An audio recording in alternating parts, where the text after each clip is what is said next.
Last winter, he missed his mother's birthday because he was in a hotel room with the curtains shut, listening to his phone vibrate on the nightstand and pretending not to hear it. That was the part nobody knew. They knew him as Daniel, 50-ish from a distance, though he was only 45.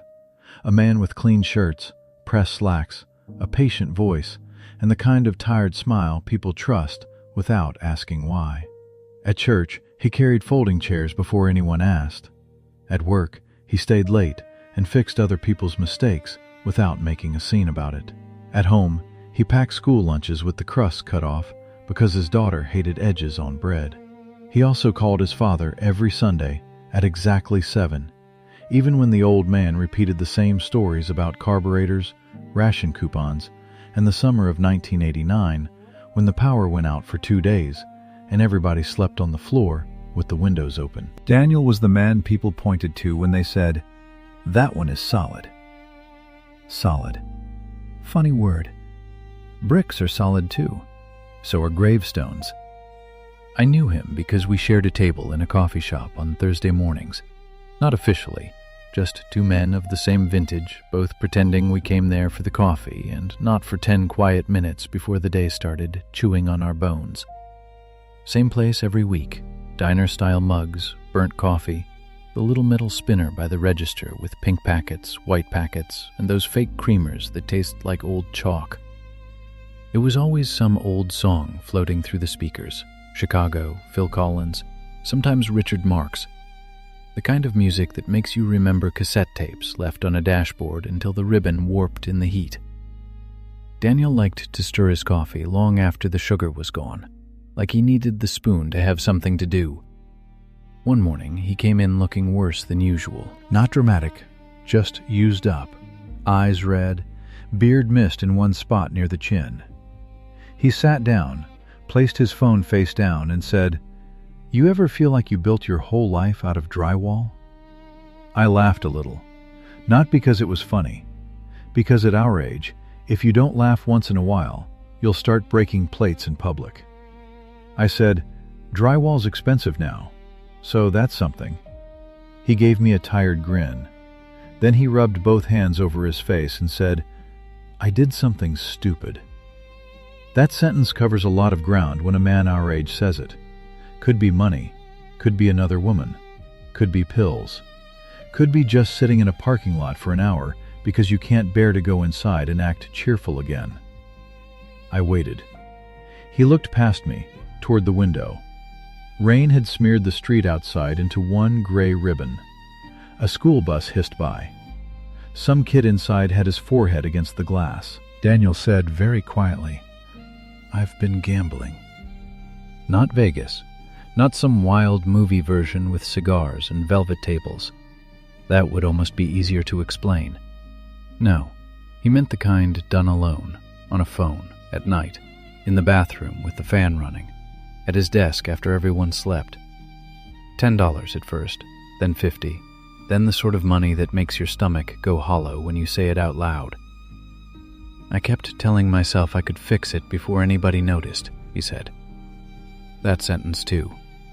Middle age is full of people trying to fix things quietly before the house wakes up. He had started during the summer. Work had cut bonuses. His wife, Melissa, had taken time off because their youngest kept getting ear infections. His father had fallen twice in 1 month.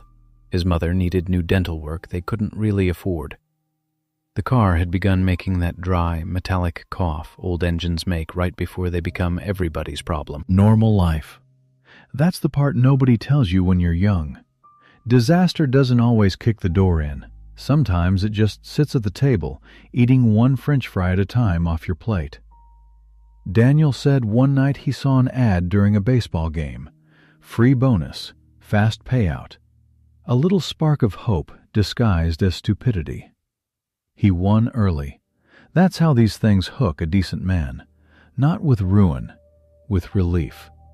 He turned $80 into $600 and paid the electric bill. Just like that. No lecture, no humiliation, no asking for help. No having to look at his wife and say, "We're short again." He said when he made that payment, he felt taller.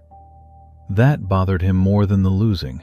Not that he lost, that winning felt like oxygen. So he went back, and the screen kept glowing, blue-white in the dark, like a second moon in his hand. You know that light. We all do.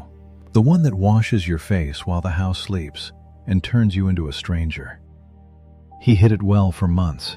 He moved money around, used one credit card to cover another, told himself he was buying time. That phrase again, buying time. At 45, that's half the male economy. He skipped lunches, sold an old guitar, canceled his own dentist appointment, stopped getting gas at the place with better fuel because the cheaper station saved him $7 a tank. All that just to keep the walls standing. Melissa thought he was quiet because of work. His daughter thought he was tired because adults are always tired. His son still asked him for help with algebra, and Daniel still sat there at the kitchen table, nodding like a man whose head wasn't full of numbers he wished would disappear.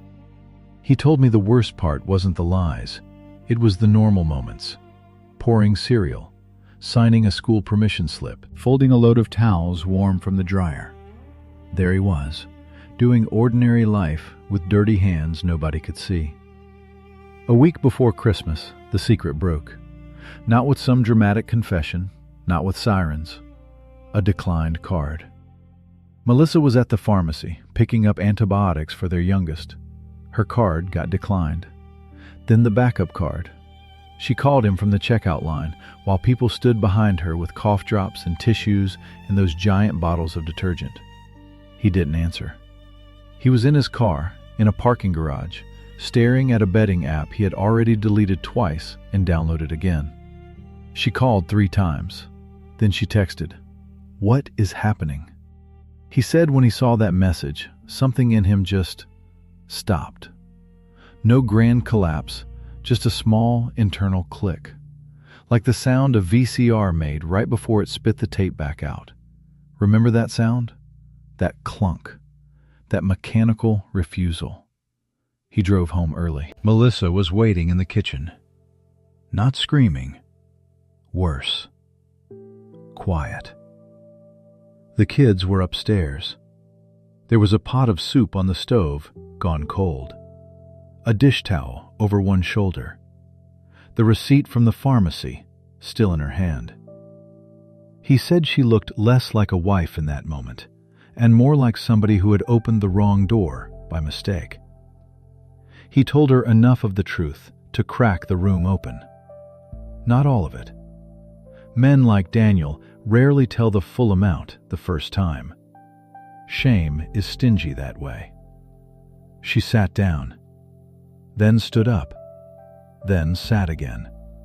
He said she kept folding the receipt into smaller and smaller squares until it looked like a tiny white pill between her fingers. "How much?" she asked. He told her. She didn't cry right away. That would have been easier. She just nodded once, like someone receiving directions to a place she never wanted to go. Then she asked the cruelest question a decent woman can ask a man who's failed her. "Who are you?" Not because she didn't know his name, because suddenly she didn't know the floor she was standing on. Daniel slept in the guest room for 3 nights, which really means he didn't sleep. He lay there listening to pipes knock in the wall and the old refrigerator hum from the kitchen. He could hear his son laughing at something on a tablet, could hear Melissa moving around downstairs with the careful silence of someone trying not to shatter in front of children. On the 4th morning, he came to the coffee shop and told me all this without lifting his eyes from the cup. I asked if he'd stopped. He said yes. I asked if Melissa knew everything. He said, almost. That almost sat between us like another person. Outside, a man in a delivery jacket ran through the rain with a bag over his head. Inside, somebody dropped a spoon. The whole place smelled like wet coats and burnt toast. Daniel said, "I thought the secret was the gambling." He looked up then, really looked up. There are faces a man makes only a few times in life. when he sees his child for the first time, when he identifies a body, when he realizes he has become the one thing he used to pity. He said, "The secret is, I liked not being the good man for a minute." I didn't answer, because that was the real thing. Not the money, not the app, not even the lies.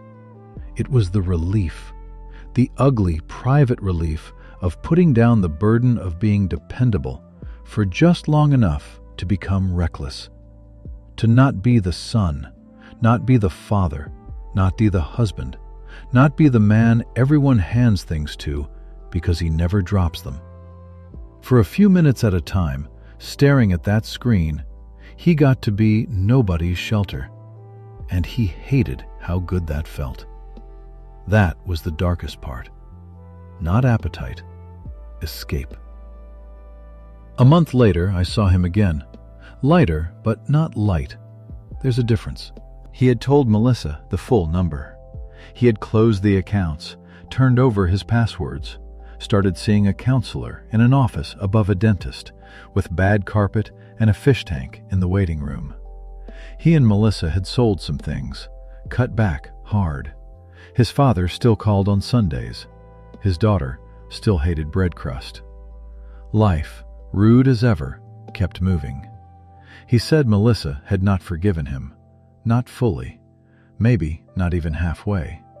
But she had handed him a grocery list that morning and asked him to pick up milk, batteries, and the cheap cereal their son liked.